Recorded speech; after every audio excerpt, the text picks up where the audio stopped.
یاد رکھو، کسی عالم کی بد دعا مت لو، کسی مؤذن کی بد دعا مت لو، کسی امام کا دل مت دکھاؤ، کسی نبی کے وارث کا دل مت دکھاؤ۔ آج نبی نہیں، نبی کے وارث موجود ہیں۔ آج اگر دین زندہ ہے ان علماء سے زندہ ہے، آج اگر دین زندہ ہے ان حافظوں سے زندہ ہے، آج اگر دین زندہ ہے ان مدارس سے زندہ ہے، آج اگر دین زندہ ہے ان خانقاہوں سے زندہ ہے، آج اگر دین زندہ ہے ان واعظین سے زندہ ہے، ان ناصحین سے زندہ ہے، ان ذاکرین سے زندہ ہے۔ تم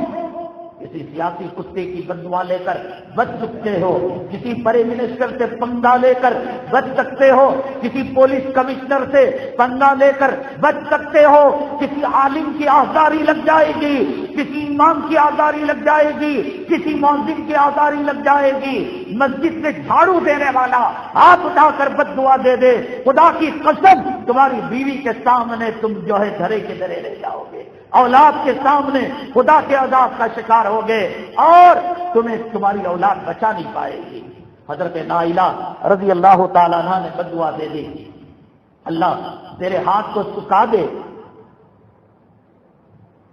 اللہ تجھے اندھا کر دے، اللہ تیری دعا کو قبول نہ کرے۔ ابن سیرین رحمۃ اللہ علیہ فرماتے ہیں، میں خانہ کعبہ کا طواف کر رہا تھا، ایک آدمی کو دیکھا کہ وہ لڑک کر پھڑک کر ہاتھ اٹھ نہیں رہے تھے، جتنا ہاتھ اٹھا کر دعا کر رہا تھا، اللہ میرے گناہ کو معاف کر دے، میرے ساتھ یہ معاملہ کر دے، لیکن اللہ مجھے معلوم ہے کہ تو میری توبہ کو قبول نہیں کرے گا، تو میری دعا کو قبول نہیں کرے گا۔ ابن سیرین فرماتے ہیں، ارے دیکھو اللہ کے دربار سے مایوسی کہی تھی، تو وہ کہنے لگا، حضرت ابن سیرین اصل میں بات یہ ہے، عثمان غنی رضی اللہ تعالیٰ عنہ کی جس نے پسلیاں توڑی، جس نے تھپڑ مارے، جس نے داڑھی کی بے حرمتی کی آپ کے شہید ہونے کے بعد، میں ہی وہ بدبخت انسان ہوں، میں ہی تھا جو آپ کے مبارک لاش پر کھڑے ہو کر جانچ کرنے لگا تھا، اور حضرت نائلہ نے مجھ سے کہا تھا تیرے ہاتھ سوکھی لکڑی کی طرح ہو جائے۔ ابن سیرین دیکھو، مظلوموں کی آہ لینے سے، حق پرستوں کی، نبی کی نائب و خلفاء کی بددعا لینے کا انجام میرا ہاتھ لکڑی کی طرح سوکھ گیا ہے۔ یہ دیکھو میری بصارت جا چکی ہے، مجھے سامنے والا نظر نہیں آتا۔ جب دو چیزیں ہو گئی، میرے ہاتھ سوکھ گئے، میں اندھا بن گیا، تو حضرت نائلہ نے کہا میری دعا بھی قبول نہ ہو، تو میں نے اللہ سے کہا اللہ مجھے معلوم میری دعا کو تو قبول نہیں کرتا۔ بددعا مت دو، ان کی خدمت کرو، ان کی دعائیں لو۔ کل تمہاری موت کے بعد جب لاشاں تمہارے جنازے میں رکھا جائے گا، گھاٹیاں باندھی جائیں گی، کفن میں لپٹا جائے گا، یہ جو رمیش ہیں، گنیش ہے، یہ جو ایم ایل اے صاحب ہیں، کاؤنسلر صاحب ہیں، ایم پی صاحب ہیں، کھڑمت صاحب ہیں، یہ آئیں گے تو جتنی دیر آئیں گے اتنی دیر رحمت کے فرشتے ہٹ جائیں گے، اس لیے کہ ناپاک ہے۔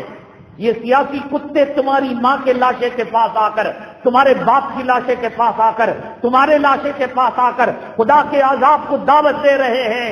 مسجد کا ٹوائلٹ دھونے والا، مسجد کا استنجا خانہ دھونے والا، مسجد کو جھاڑو لگانے والا،